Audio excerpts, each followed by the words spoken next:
The oldest of my siblings was Peachy Marie. She was the one who was walking the railroad tracks barefoot and was bitten by a rattlesnake.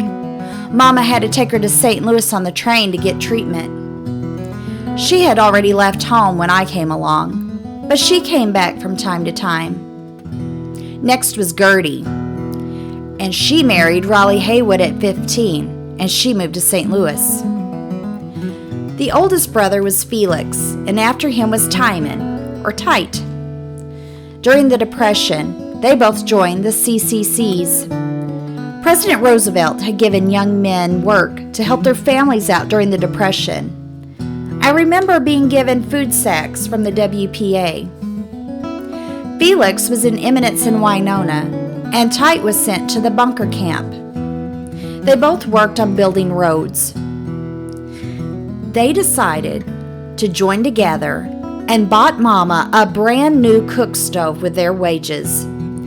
It was a beauty, painted green and beige. The old one was put outside, and I remember baking cupcakes in it.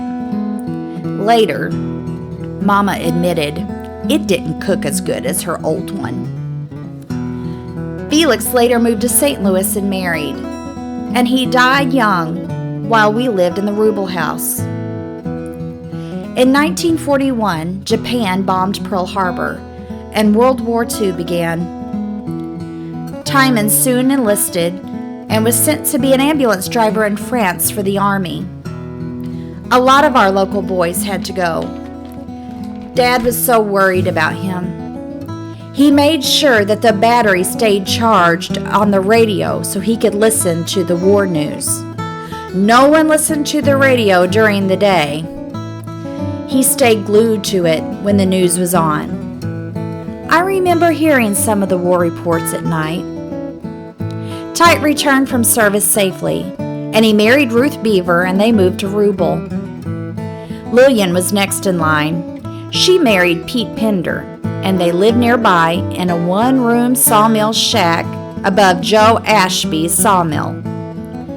But they had a Ford coupe with a rumble seat, and she showed me how to shift it.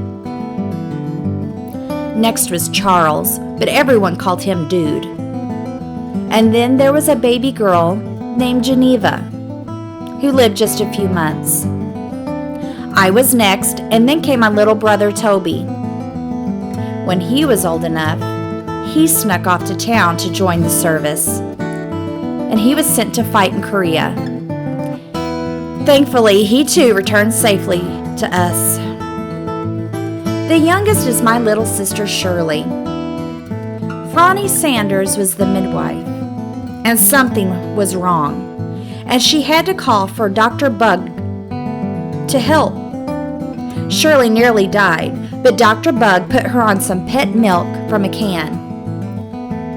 One time, Dad had our old Model T truck up in the yard, and Shirley climbed in it and got it out of gear. All at once, it started rolling down the bank. Dad took off after it, but being in a panic and not paying attention, he got caught under the chin by the clothesline and went sprawling on his back. The truck stopped on some rocks overlooking an old empty cellar. We were all scared she was going to be killed. Shirley was always in our school plays, and she usually played a colored person. I remember Felix bought us real dolls one year for Christmas. We had other family nearby. Aunt Matt and Uncle John lived in a big 2-story house in walking distance from ours. They had a big family, and they raised a big garden and worked the fields. She had a pet groundhog that would hold onto her skirt and walk beside her. It would run under the bed when we were coming, though. We also went to Aunt Melinda and Uncle Bill Ball's house. They owned a Model T Ford.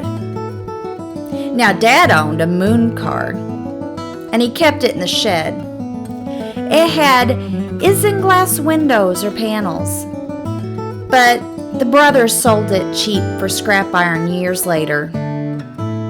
Our Aunt Dink was close by too, and she kept a mean old Tom Turkey as her pet.